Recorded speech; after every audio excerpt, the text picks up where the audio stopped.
Tvameva mata cha pita tvameva, tvameva bandhuscha sakha tvameva, tvameva vidya dravinam tvameva, tvameva sarvam mama deva deva. Sri Dakshinamurti Sudeshikendram Dvaipayanam Sutrakritam Munindram Sri Shankaram Bhashyakritam Yatindram Maddeshi Kanchapi Namami Vidyai. Om Namo Brahma Dibhyo Brahma Vidya Sampradaya Kartrubhyo Vamsarishibhyo Mahadbhyo Namo Gurubhyah Sarvopaplavarahita Prajnana Ganaha Pratyagarto Brahmaivahamasmi. Pranams everyone. So this introduction to Vedanta, in the last class we had seen Jiva Ishvara Aikyam, as in Jiva and Ishvara, how are they one? And just to recap, what we did was, for Jiva we saw that Jiva is made of two components, the Atma component and the Anatma component. The Anatma component being the Sharira Trayam, the Stula Sukshma Karana Shariram, and the Atma is the consciousness principle, the enlivening principle, the life principle that actually is reflected on the Stula Sukshma Karana Shariram to make us a living being. And then for the Ishvara, we saw that Ishvara is a component of Brahman plus Maya, and we did a Karya Karana Vichara, and then we said that Brahmaiva Satyam, Brahman alone is there. This Jagat which is coming out of Maya is only available because of Brahman. Brahman alone is the cause of all the existence. And we saw that Brahman and Atma are one and the same. And there is nothing in this world other than Brahman. The world is Prapancha, and the cause behind this creation is Brahman, which is also referred as Paramatma at times. And this Brahman is Ekam. There is only one Brahman. The same Brahman, when it is reflected in this body, it becomes Jivatma. When it is reflected in another body, it becomes another Jivatma. But it is only the reflection that allows us to function. I think I'll just elaborate a little more on that before we go to the next topic, which is what is the phalam? What is the benefit of knowing this? Because this knowing this, that we are Brahman, Aham Brahmasmi, is called as moksha. That is the final stage, that I am Brahman. Once I know I reach the final goal of the purpose of life. We started with the purpose of life in the first class, if you remember. Dharmartha Kama Moksha. And there we said moksha is the final goal. And the final goal is represented by this Vakya, Aham Brahmasmi. And once I reach this goal, what is the benefit for me? We will see that. But before that, we will just do a small vichara on this Jiva, this Brahman. How is this Brahman? Why is this Brahman considered to be one? Then how are we seeing this in different bodies? How is that each Atma seems to be different? Is Brahman the consciousness principle alone? Is there any other principle that is actually attributed to Brahman? So we'll do a small vichara on that. Right now, as I said, each Jiva, we are made of three bodies: Stula, Sukshma, Karana, Shariram. And then we also call it as Jiva Atma. So there is an Atma principle which is separate from the three bodies, which is enlivening this body. But we feel it localized. We feel, when I actually see myself, I see myself as this body and mind. I see my body and mind different from the other body and mind. If there is only one Atma, should I not feel the same what the other body feels also is the question.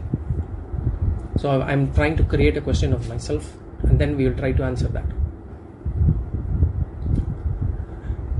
So the analogy that is we have to remember here is, suppose if there is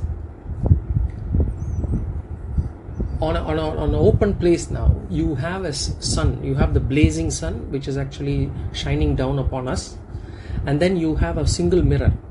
Now if you break this mirror into multiple parts, each one separated, each one falling separately, then if you actually see, each mirror will reflect a sun. Now, does it mean that there are so many suns? Actually, no, but there are only reflection of the same sun in different mirrors, and each mirror could have its own qualities, as in each piece of the mirror, one could be round, one could be different shaped, one could be sharp, one could be dull, one could be there could be multiple attributes that those attributes are on the mirror itself, and nothing is on the sun. The sun itself does not get affected. So some mirrors may reflect little less, or you might feel that the sun inside is not actually as bright as the others, but that doesn't mean that the sun is changing. It is only because the reflecting body is different.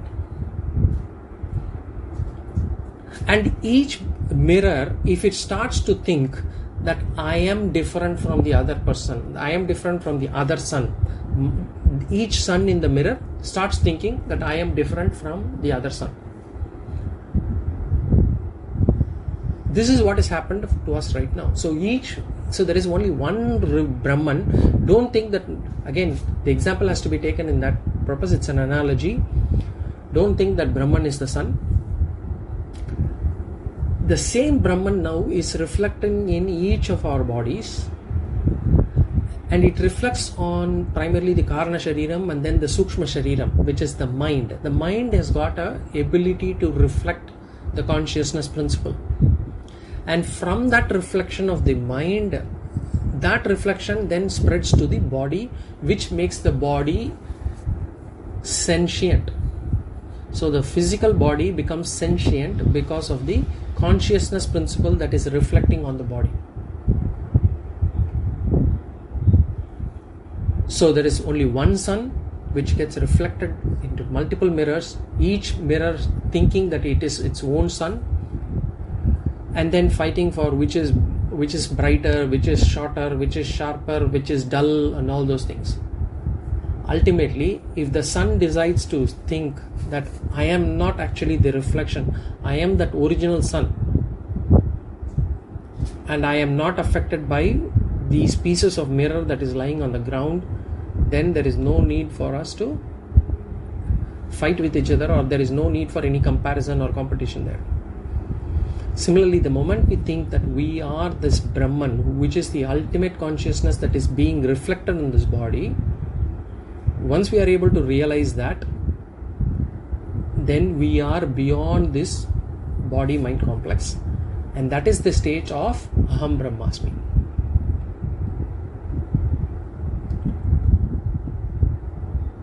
So from this standpoint, as long as I consider myself to be this body and mind, I am limited. I have to compete with others. If I have to come out of it, then I have to realize that I am the Brahman, the Sat Chit Ananda that is beyond this body, that is giving the body the sentiency. So when we talk about Sat Chit Ananda, the Chit there refers to consciousness principle. So as I said, Brahman has got three principles. One is Sat, Chit and Ananda. So I said that we'll see what are the other attributes. So we've seen Chit now. Now the Sat principle is basically called as existence principle. Existence principle meaning everything in this world is existing. The existence is given by Brahman. The existence is lent by Brahman. So to understand this, the world Maya, the world comes out of Maya. The world comes out of Maya.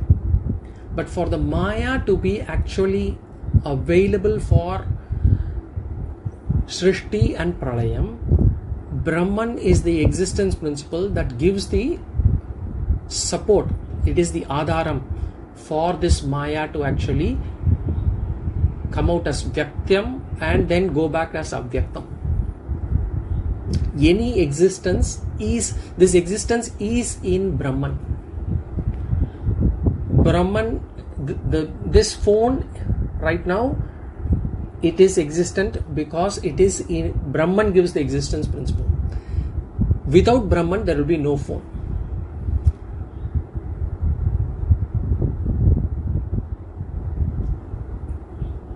In last week class, I also gave an example of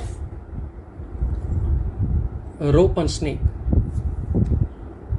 I said in the evening dusk, when somebody sees a snake on the ground, and then they realize that that is actually a rope afterwards, if you realize it,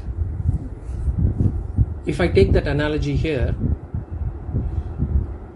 the rope appearing as snake is because of Maya.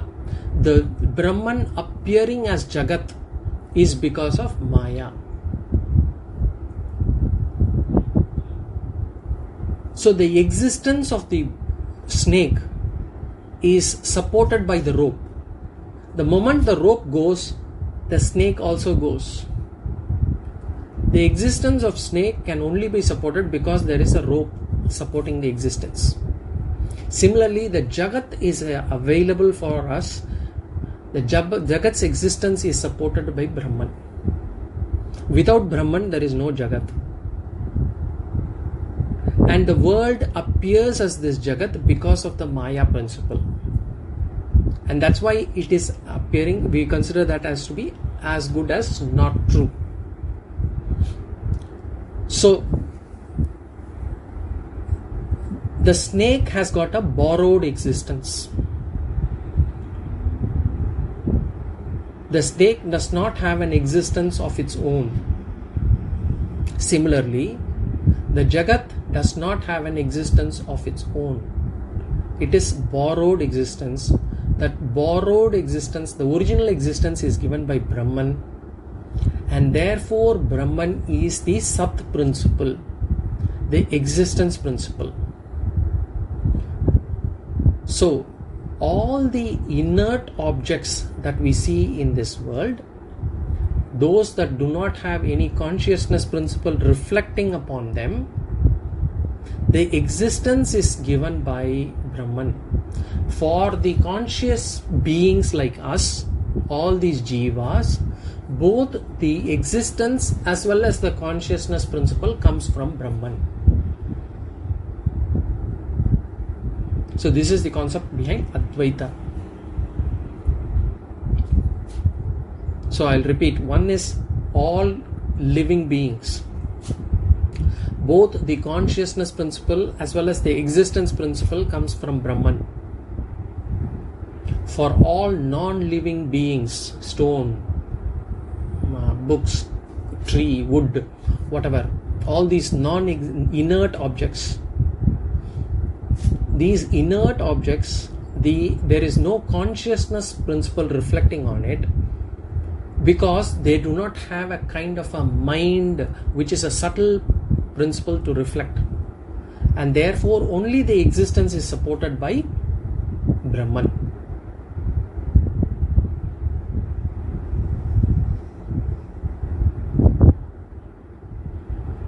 The example that we give here is, suppose, again an analogy, you should not take it exactly. Suppose fire is the Brahman principle, and I keep water in it, water on fire in a vessel. Then the water is able to reflect the heat principle from the fire. It is able to reflect the heat principle from the fire. but it is not able to reflect the light principle. Whereas if I keep some iron on it, after some time, not just the heat is reflected on that iron, even the light, the iron will start glowing. If you see some factories, you will see some iron glowing, those things. So the iron is able to reflect both the heat as well as the light principle. So it depends on the body. So similarly, from a jiva, for us human beings especially, the mind is subtle enough to reflect even the consciousness principle. But for all the beings in this world, all the things in this world, it is always able to reflect the existence principle. The existence of any object in this world is because of Brahman. So that's why we call it as Sat Chit. Now the third one is Ananda. Ananda can be called as either Ananta or Ananda. Ananta means it is all pervading. It is all pervading. There is nothing in this world beyond Brahman. Space and time are within Brahman. So space itself is within Brahman. And space has come out of Brahman through the Maya principle. So space itself has not a limited existence. Space itself is a borrowed existence. So we can understand Brahman is limitless. And this limitless is referred as Anantaha or Ananda. Anything that is limitless, there is nothing to be, it is always in a higher state. So this is Sat Chit Ananda. That's why we called it sometimes Brahman as Sat Chit Ananda. So this Brahman, so the lakshya of a seeker, the goal of a seeker is to understand that I am beyond this body-mind complex. I am this Brahman, which is all pervading, which is limitless, which is the one that gives the existence principle to all the beings in this world. That which gives the consciousness, which gives the sentiency to the entire world. This realization is called as moksha. So this, I wanted to sort of discuss this, and then we will take now what is, so as I said, this Brahman alone is Satyam, the Jagat is Mithya. The Mithya is basically because the existence of the world depends on Brahman, and therefore Maya is not real. Brahman alone is real. This is what our Upanishads teach. Now, how to get this knowledge? So this knowledge, right now it's like, wow, this seems great, but I am not able to still realize it. I am not able to still accept it. I am not able to still experience it differently. I am not able to experience that I am the Brahman. I see myself still as the body-mind. So this requires some time. This requires a series of sadhanas, which we also discussed, how whatever we discussed so far in our lectures, how they help us to get to this stage. The final stage, of course, is to actually, because this Brahman, Aham Brahmasmi, is a knowledge that I have to acquire. It is not something that I will get out of puja. It is not that I will get it out of some tapas or meditation, or I will not get it out of some yoga asanas, or if I do some vratas, I will not get this knowledge. This knowledge has to be got only through studying scriptures, and by repeatedly bringing back these analogies and trying to understand that I am not this body-mind complex. So we use all these analogies, whatever we have used so far in the class, the Drigdrishya Viveka that we saw, whatever I objectify, I am not that, those kind of theories that we will bring, vichara, we will have to bring it in our mind, and we will have to soon realize one day that we are the Brahman. And to realize this knowledge, that is, this sadhana is called as Jnana Yoga. We already saw that Jnana Yoga has got 3 parts: Shravanam, Mananam, Nididhyasanam. Shravanam meaning listening to scriptures. It is not something that we can acquire through self-reading. It has to be through a guru, where we can actually ask questions, get clarifications, and that clarifications would have to be that clarifications of the doubts is the second step, which is called as Mananam. And then finally Nididhyasanam, where we are able to contemplate, basically bring back whatever we had studied back in our mind again and again to internalize that knowledge. That is called as Nididhyasanam. And once we get these done, once I realize this knowledge, once I do Shravanam and I am able to get a conviction, initial conviction through Jnana, then I become a Jnani. And then when I am able to completely realize everything and I have been able to assimilate it completely, then it becomes, after Nididhyasana, then I become a Jnana Nishtha, a person with assimilated knowledge. So Shravanam is done with the help of a teacher. Mananam is also done both independently, as in I will have to understand, I will have to reflect, and then I understand, I come out with doubts. Then I have to seek a teacher's help to clarify those doubts. Whereas Nididhyasanam, the final part, is there is no teaching required, teacher is required. I just need to contemplate and assimilate. So this is Shravana, Mananam, Nididhyasanam. That way we understand and assimilate this knowledge.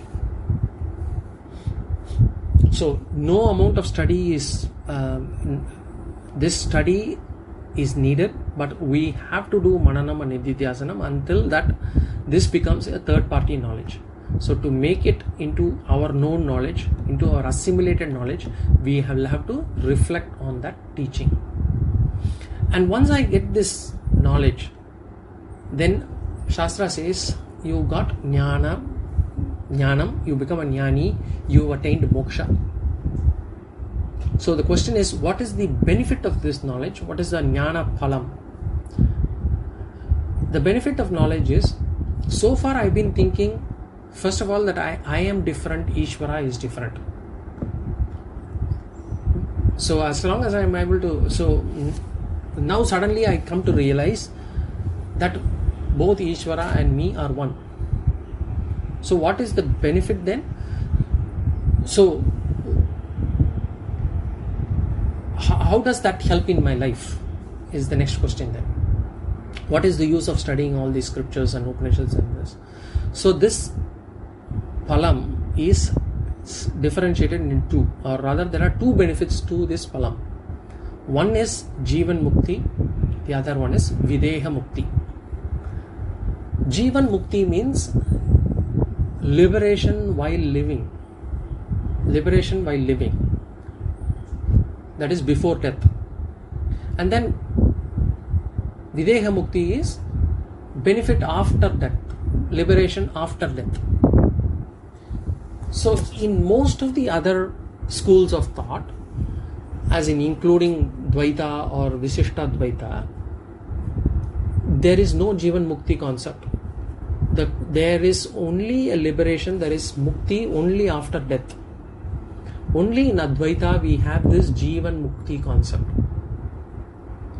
That is liberation while living. So obviously it has got a higher benefit, because I need to have some benefit while I am alive, not when I am dead. Because once I am dead, I don't know what it would be. So normally whenever you talk about benefit or prayojanam, or there's something are prapti rupam or nivritti rupam. So prapti rupam means the benefit is something that I can attain. So once I have this, once I get this, because suppose if I say, once I get this job, then what do? Okay, I get money, I get position. So something, once I attain something, either something is prapta, I attain something, there is a prapti rupam benefit, or some nivritti rupam, So once I get to the doctor and then take my medicine, my ill health goes away. So there is something called Nivritti Rupam, something goes away. So Upanishads say for this Jnanam, you will be liberated. You will be liberated from certain things. You will have Nivritti from certain things. So what are the ones, and you will also have some pravritti, as in prapti, some things that will come to you. So always we want to attain some, we want to lose some. And what are the ones that we attain? The first one we attain, prapti, is independence, swatantriyam. This is the first and foremost benefit. Everybody wants to be independent. Nobody wants to be a slave of somebody. Everybody wants to do their own things. This independence is inherent in us, every one of us.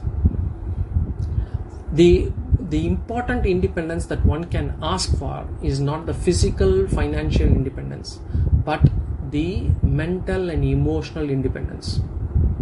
And this is what is promised by this jnana. I become a mentally, emotionally, or a psychologically an independent person. What it means, that the presence of certain people in my life or absence of certain people in life will not affect me emotionally. The presence of certain situations in life, the absence of certain situations in life will not affect me emotionally. The presence of certain things or absence of certain things will not affect me emotionally. So I am not affected by any external factor. No external factor will affect me emotionally. This is swatantriyam. Neither do I seek company, nor do I feel lonely. Neither am I feeling overwhelmed because of so many people around me, or uneasy about so many people around me, nor do I feel uneasy when I am alone. This is swatantriyam. Remember, we are not talking about physical independence, financial independence, and all those things. Emotional independence, but this emotional independence itself will give lot of benefit in terms of both physical and financial independence. You will realize it as we progress spiritually. The second benefit that it gives is purnatva, fullness. In Tamil we say triptiyana manasu, mana niraivu, triptihi in Sanskrit, triptihi, purnatva. The whole life we are always seeking to attain something. We want to study that and do that. We want to buy that house. We want to get that job. We want to get kids married. We want to get our kids settled. We want to get into a bigger house. We want to buy that car. We want to settle down there. We want to get retired in that particular place, in that particular life. I want to buy that particular property. It is all about some discontentment that is actually in the mind, always forcing me to do things. And because of the discontentment, I keep acting and doing so much. I want to do that, I want to get that, I want to do that. But if you look at it, whatever we thought we would be contented with, say about 20 years ago, we would have got more than 15 times of it, and yet we don't feel contented today. Contentment never happens, never occurs. So the mind is always discontented. The mind is always in a state where, oh, I cannot do that, I want to do that. The mind is always a little unhappy. And typically in our culture, we use the word settled. We want to get settled. That is the colloquial equivalent of contentment we talk about. But you realize, once I finish studies, I'll get settled. Once I get my job, I'll get settled. Once I get married, I'll get settled. Once I buy the house, I'll get settled. Once I get my kids, I'll get settled. Once my kid goes to school, I'll get settled. This settled is always never happens. Because once we get settled, we get unsettled again.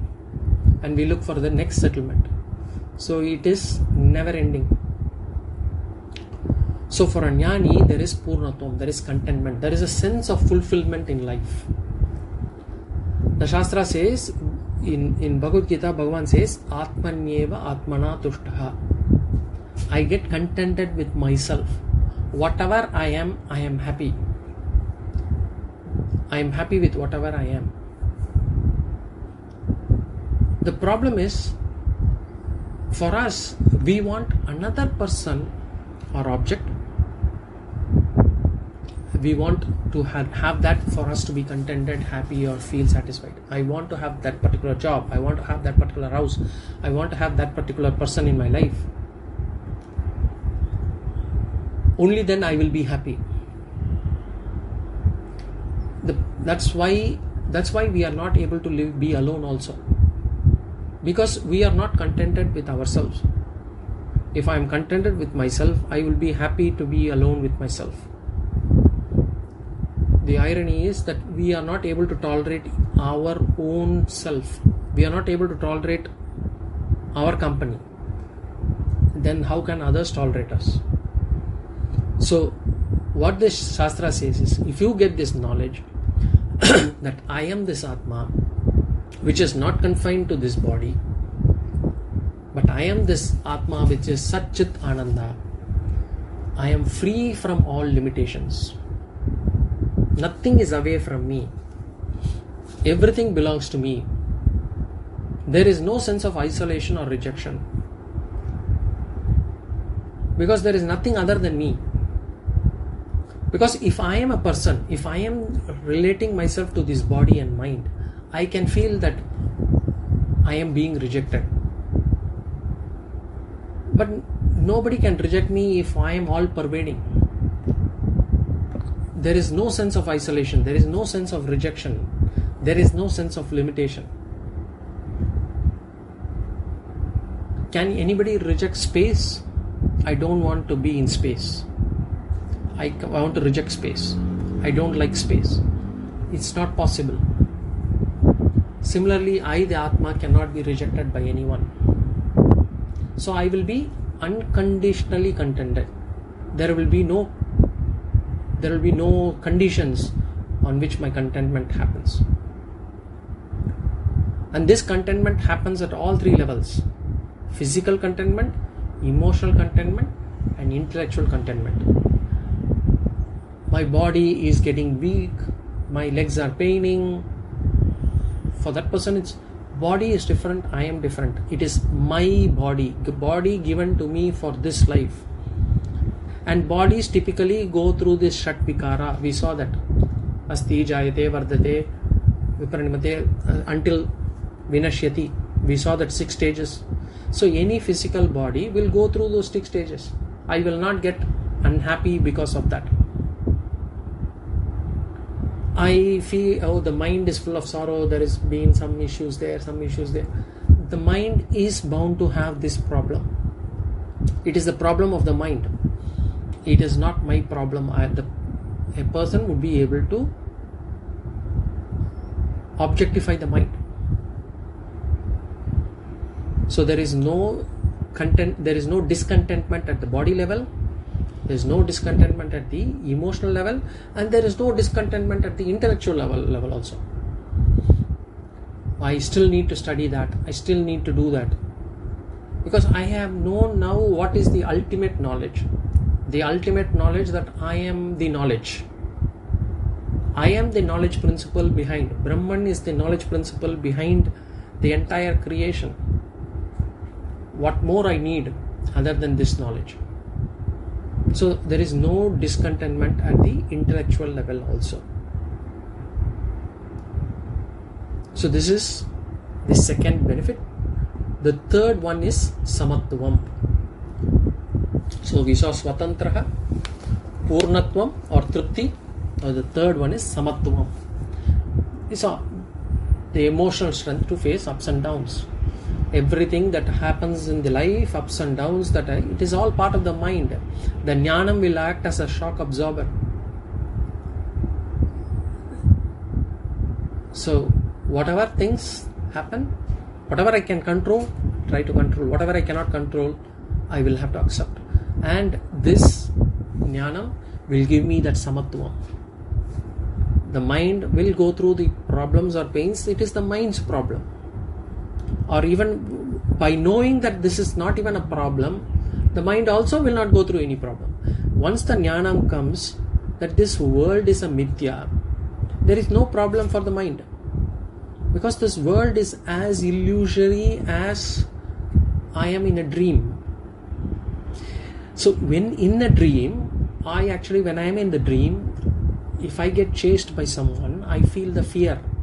I run, I sweat. And I am very afraid. But the sleeping person that is actually dreaming, the same person who is actually sleeping, that person is not sweating. That person is actually, I am in an air-conditioned room. I am not running. I am actually lying down. And there is no fear for me right now. I am sleeping in. So, the same person, for the same person, that is as unreal. The dream is unreal for once you wake up from the dream. Similarly, for a person who has realized that I am Brahman, Aham Brahmasmi, this world is as unreal as if it is a dream.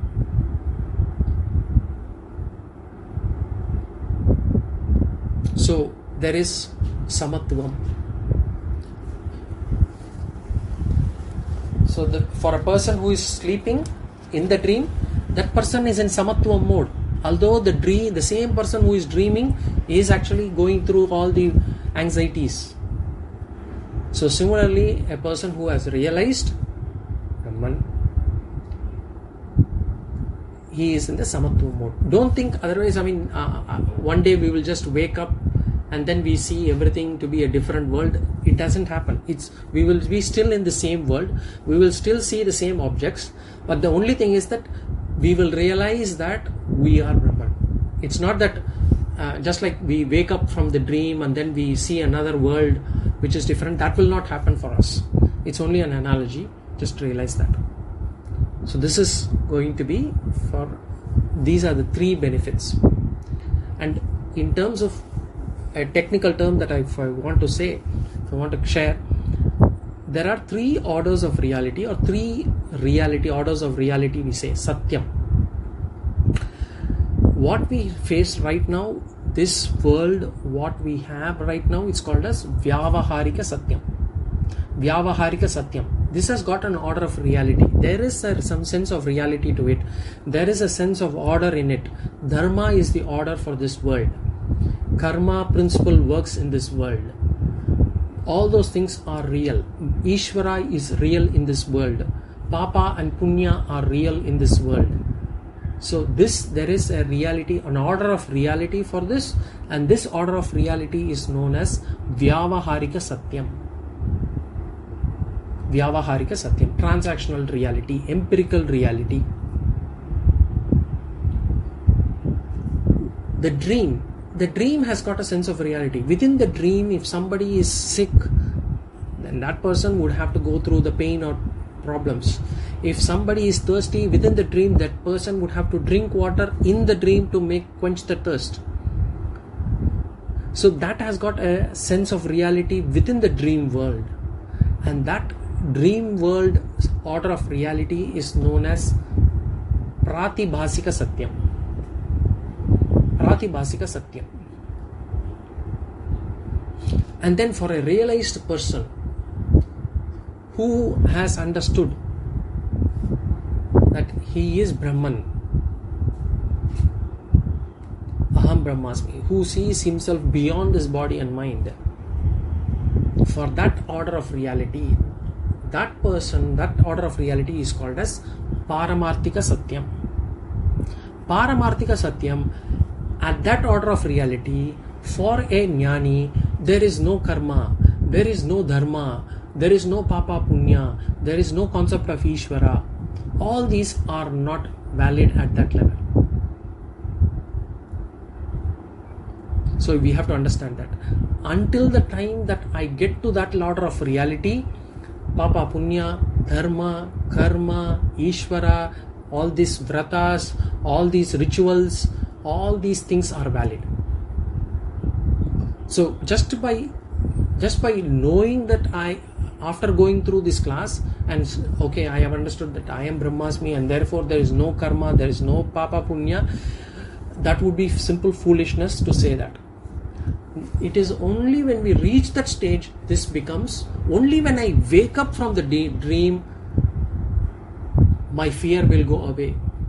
Until the time that I am in the dream, that person is following me, I am running away from him or from a tiger or whatever it is, that fear is real. And therefore I have to hide myself. That similarly for this world, until I get to the stage, the final stage, that I am that jnani, until that stage, karma theory is real, papa punya is real, Ishvara is real, rituals are real, all these shastras are real, everything is real.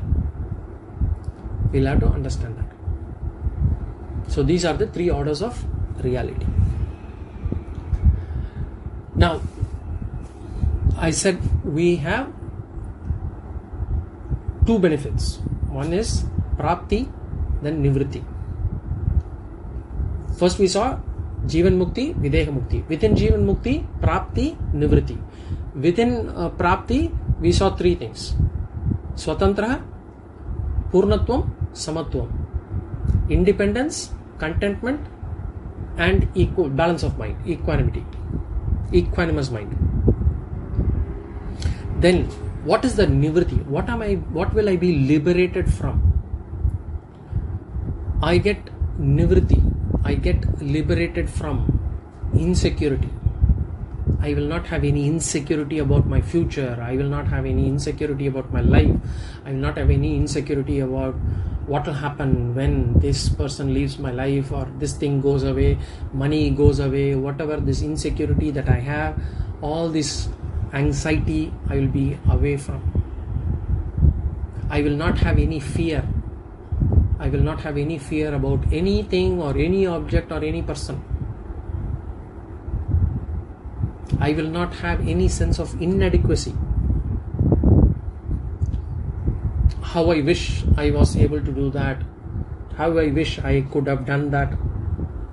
That sense of inadequacy will not be there. I will not have any desire. Desire is the cause of all the problems, because the desire, once I attain, I get ego, pride, and I also want to attain more. And if I don't attain my desire, I get rejected, I get dejected, I get depressed, I get angry, I get sad, all those problems. So desire is, any rajasic desire is not a great desire. Any tamasic desire is not a great desire. So I will be free from desire. I will be free from jealousy. There is no jealousy. There is nothing other than me for me to be jealous about.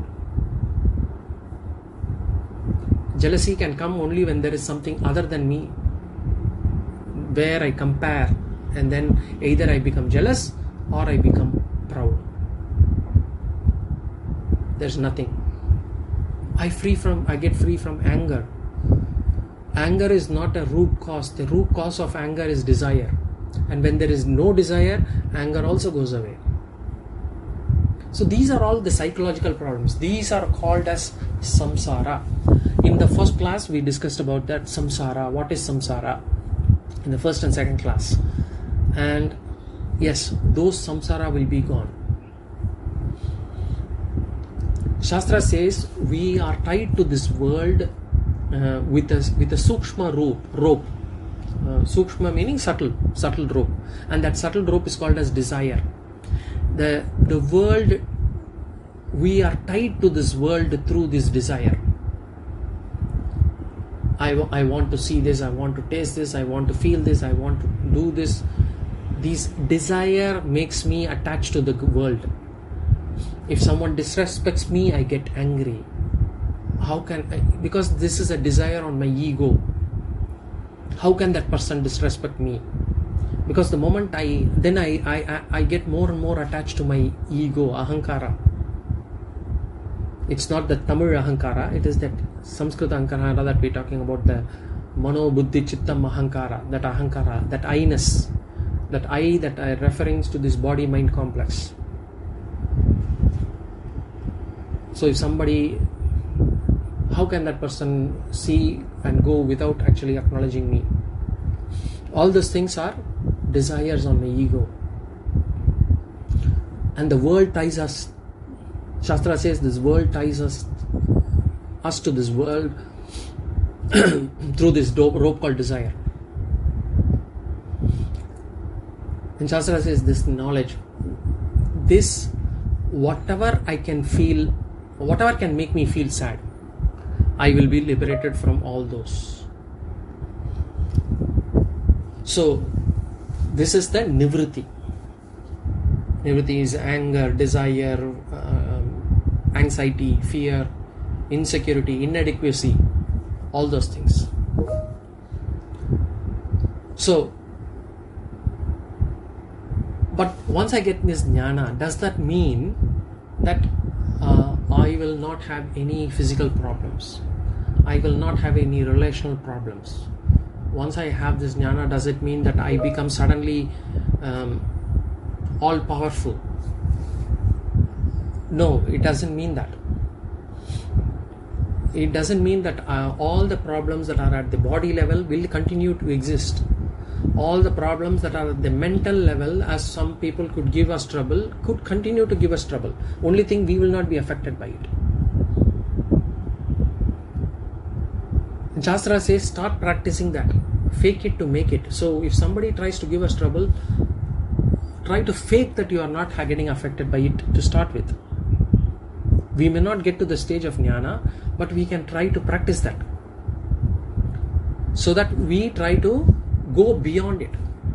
The idea behind it is to elevate ourselves from that smaller things of life. So the more and more we are able to elevate ourselves from these petty problems, petty things, petty issues, and all these small jealousies, small prides, all those things, we are able to go towards jnana. That is spiritual maturity. So this living, once we are able to have a swatantra, purna and samatva living, is called as jivan mukti, freedom while living. So I'm free from samsara and I get all these benefits. So this is the phalam, or the benefit of jnana. So the question is, so to get this phalam, do I need to wait until I have become old for me to get this independence? Because some people will say, again, something we discussed in the first class, second class, that this spiritual life is only for people who are retired. It is too early to come to Bhagavad Gita. It is too early for becoming, are you going to become a sannyasi? Do you want to become, this will actually help make you, get away from this worldly life. They try to dissuade you, saying that this is not the time for us to be in the spiritual path.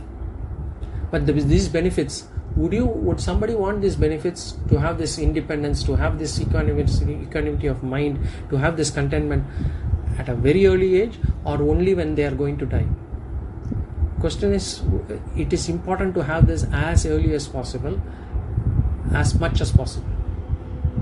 So, and once we realize that, we will start Vedanta at a very early age. We will not wait until we become retired. Some people even postpone it to the next life. Some people say it is not for me in this life.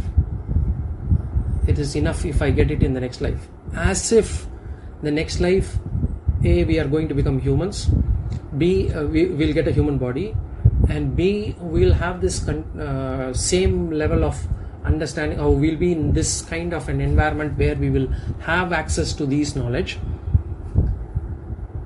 And 3, whether our mind at that point of time will also become mature enough to accept this knowledge. The more I'm going to go away from this knowledge, or the more I'm going to say, it is not for me in this life, I will try to see when I am in the next life, it means I'm going to go away from this path. So to bring back myself into this path will take even longer time. And we are also betting on that the next life is we are going to get a human birth, which is very rare. Again, something we discussed in the first class. This human life is not, human birth is not given. It is not given that next life is going to be human. In fact, we saw that next human life could be another millions of Janma also. We don't know. The probability is so low to get a human life. Anyway, so it is for this Jnanam is for living happily, living in contentment. Then the next one is Videha Mukti, liberation from body. See what happens in the case of an Ajnani like us. At the time of death, the physical body is dropped. There is a separation from the physical body. The physical body, we know that it is gone. The word death literally means, not literally means, but the word death actually signifies that we are actually separated from the physical body. It doesn't mean that the death is only for the physical body. It is not for the Jivatma which is inside it. Jivatma meaning the reflected consciousness principle along with the mind, Sukshma Sarira. That does not die. We had seen this earlier. So the physical body perishes, the subtle body and the causal body, the Sukshma and Karana Shariram, they continue to exist. And along with this reflected consciousness, they continue to survive. Of course, the Atma is there, always pervading, always existent. Now this Sukshma Karana Shariram with the reflected consciousness, they continue to survive and they pick up another body. They pick up another body to continue the journey. So, and it may acquire another body in this world or another world, we don't know. We don't know what kind of body we'll get. But again, in one of the Shastras I've heard that at the time of the last moment of death, the moment of death where we are not able to actually speak, when the Sukshma Sarira is about to leave this physical body, we will get to know what is our next body going to be. We will get to know for a second what the next body is going to be. According to the Shastras, again, something that we cannot verify. So the Ajnani, they travel. The Sukshma and Karana Sharira, they get another body. And that is known as Punarjanma. We say we get another Janma. So what is the common thing between my previous birth and this birth? My mind, my intellect, my ahankara, my vasanas, whatever samskaras that I have gathered from my previous life. Those are the things that I am carrying forward to my next life. And this, after this life, again another life. The same Sukshma Sarira, the same mind will go into another body. So birth, death is only for the physical body.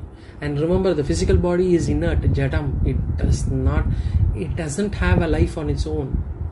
Only when the Sukshma Karana Sharira enters this body, then only that reflected consciousness from the mind reflects on this body and this body becomes sentient. Otherwise, this body is a jadam. It is as good as a wood.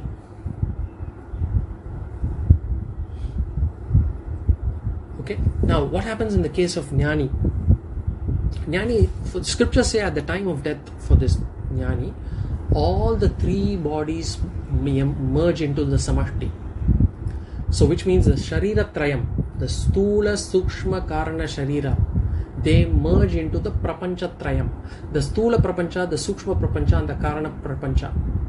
The Stula Sharira merges with the Stula Prapancha, the Sukshma Sharira merges with the Sukshma Prapancha, and the Karana Sharira merges with the Karana Prapancha.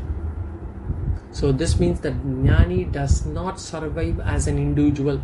There is no... He becomes the total. He becomes the total. So there is only Atma, there is no Jiva. Only when there is a body you will say Jivatma. But when the Sharira Trayam is gone, he becomes Paramatma. And this is what we call as Jivatma Paramatma Aikyam. In other philosophies like Dvaitam and Visishtadvaitam, they say Jivatma merges with the Paramatma, which means Jivatma travels and merges with the Paramatma. For them, Jivatma is different, Paramatma is different. Whereas in Advaita, we say there is only one Atma. So when we say Jivatma, Paramatma, Vaikyam, the bodies are removed. The body is removed and it becomes, the Atma becomes only one, the space, it's all pervading Atma. The analogy that we can give here is, suppose I build a house or I build a room, which means the 4 walls are built. So this becomes a room and the outside becomes a city. The moment I demolish these 4 walls, this space becomes part of the city. It becomes Paramatma. Has this space traveled to another space to become Jivatma, becoming this hall becoming another space? No. It has remained as what it is, except that the term has the boundaries are removed and this space merges with the totality. It is the same space. It was the same space when the 4 walls were built. The space cannot be divided. There is space even within the walls. The walls are within space. So same thing, when the Sharira Trayam merges, Atma alone remains, and that is called as Videha Mukti. And that is known as Jivatma Paramatma Aikyam. And there is this original consciousness, sometimes in English we call this as original consciousness, which is the Atma. The Jivatma, the reflected consciousness, is called as reflected consciousness because it is reflected in the mind. The original consciousness is called as Brahman. The reflected consciousness is sometimes called as Atma, along with the original consciousness, because there is nothing reflecting. When we say reflected consciousness, we'll have to include the original consciousness, because unless we include the original consciousness, there is no reflection. So every one of us is nothing but original consciousness. We have to realize that we are the original consciousness and not the reflected consciousness. And that is with regards to this Jiva, this mortal individual. Once we realize that, that is known as Jnana, Jnani. Once we realize that, that is the Jnana, and we become the Jnani. So this is the benefit of this Phalam, benefit of this Jnana, the Phalam of this knowledge.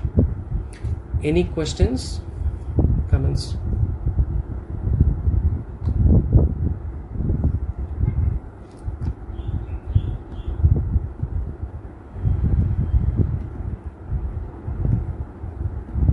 In the next class we will do the karma theory.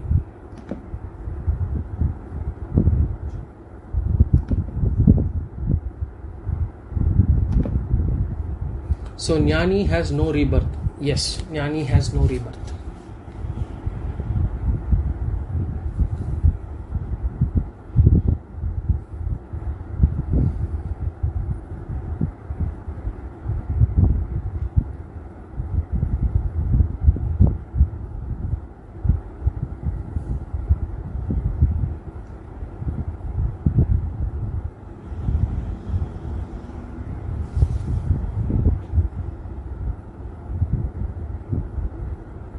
Does this mean his karma is exhausted? Good question. We will see in the karma theory. When we discuss the karma theory, we will discuss the karma of the jnanis. What will happen to his karma? When are the Gita classes starting? I will Gita classes, I will let you know once we finish this introduction to Vedanta, I'll announce. Scriptures say it can be realized by intellect, but why is it not able to grasp it easily? Very good question. We discussed this also. See, this knowledge right now, are we in a position to accept that we are not this body and mind? We are not. We think that we are this body and mind. We are not able to accept that we are the original consciousness which is reflecting this body and mind. It is a difficult concept to accept because of the enormous number of births that we have taken, where we have been reiterating ourselves as this body and mind. This has gone deep into our intellect and our psyche and our mind, that we are this body and mind. That has gone into our intellect so deep. So it will take some time for us to come out of this. And therefore, and that is why all these things were prescribed. This Karma Yoga, Upasana Yoga is all prescribed so that we are able to come out of this body-mind complex. When we do Karma Yoga, we get this Viveka and Vairagya. As in, what is Viveka? We understand that there is this Nitya Vastu, Anitya Vastu. When we actually meet this, when we start doing service to this world without expecting anything in return, we realize we will be humiliated, we will be disrespected, we will not have the things that we want, we will have to face hardships, we will have to go through pain, body pain, mental pain, physical pain, financial pain, all those things. And that we realize that this world is not as rosy as it seems, and everything seems to be coming and going. I seem to be getting some happiness, but it seems to be going. I seem to be getting some sadness, but it also seems to be going. So there is nothing seems to be nityam, and everything seems to be like always it comes and goes. That realization, that conviction that there is this anityam, this world is anityam, this world is asukam, we will come to realize when we do Karma Yoga. So that is the step how we can grasp this easily. And then once we get this Anitya Vastu, Nitya Vastu, Viveka, then we start developing a Vairagya towards all these Anitya Vastus. If it is there, it is there. If it is not there, I am not going to get affected by it. Of course, initially I will have a lot of attachments to a lot of things. I will bring down my attachments. I will slowly reduce my attachments of life. But the problem is, we'll have to be realizing it, that letting go of attachment of one thing would automatically, the mind will look for attachment at something else. The mind has to be attached to something. It cannot be without any attachment. That is the problem of the mind. And therefore, when I am trying to let go of some attachment, I will have to ensure that my mind is attached to something which is of a higher nature. And that is where bhakti comes in. That is where Ishvara comes in. That is where Ishta Devata comes in. So whatever attachment, if I let go of attachment of as a child I have an attachment towards the biscuits that I have in front of me, and I might have gone past that attachment, but right now from the flour biscuits, my attachment goes to gold biscuits. From food it goes to money. From money it goes to fame. So my attachment keeps going from one to another. It is not that I am actually reducing my attachment. I can only reduce attachment if I am able to attach. I can call that my attachment is reduced only if I am able to attach to a higher being. And that is where bhakti comes in, and that's where Ishta Devata comes in, that's where meditation comes in, upasana comes in, all these rituals come in. And therefore we have to develop this sense of Vairagya towards the world. And then as I do Upasana Yoga, when I do this meditation, when I do this Manasa Japa, Manasa Parayana, Manasa Prarthana, when I do this mental meditation, especially Manasa Japa, I get all the Shakta Sampatti, which is where when I am able to sit in one place and I am able to meditate, I am able to do Samaha, Damaha, Uparamaha, I am able to practice that. I'm able to practice titiksha by sitting in one place for too long. When I'm actually doing karma yoga also, I'm able to develop titiksha. Because when I do karma yoga, when I do service without experiencing anything in return, some people will question me, some people will humiliate me, some people will think low of me, some people will think that I am good for nothing, and therefore I am doing the service because I am not capable of earning things.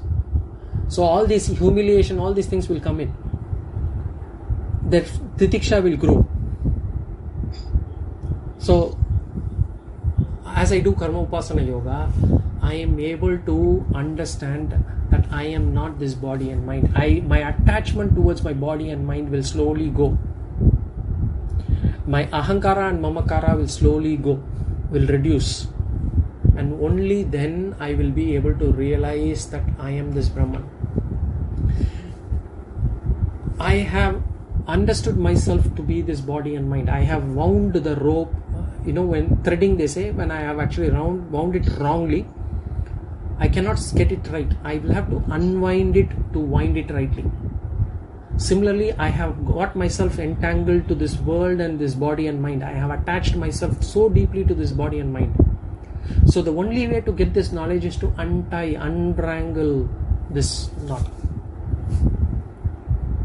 So I will have to slowly remove my attachment from this body and mind. And until I am able to get this knowledge that I am this Brahman, I actually start holding on to something which is permanent, Nityam, which is Ishvara. So Ishvara is my temporary landing zone. And then from Ishvara, I go to myself. I say, I am Brahman. That is the final step. So from world dependence, right now I am dependent on the world. I am dependent on the world for everything, my pleasure, my happiness, my sadness, and everything the world is giving me. I have to depend then on Ishvara. Then I say, okay, world is not giving me, Ishvara, you are giving me, so I am surrendering on to you. So from world dependence, I move to God dependence or Ishvara dependence. And from Ishvara dependence, I move to self-dependence. And I say, I am Brahman. Tattvamasi, that thou art. I am that Ishvara. So this is not easy. So it will take some time. So that is why, because of these so many births that we have taken, where we have reinforced this principle to ourselves that we are this body mind.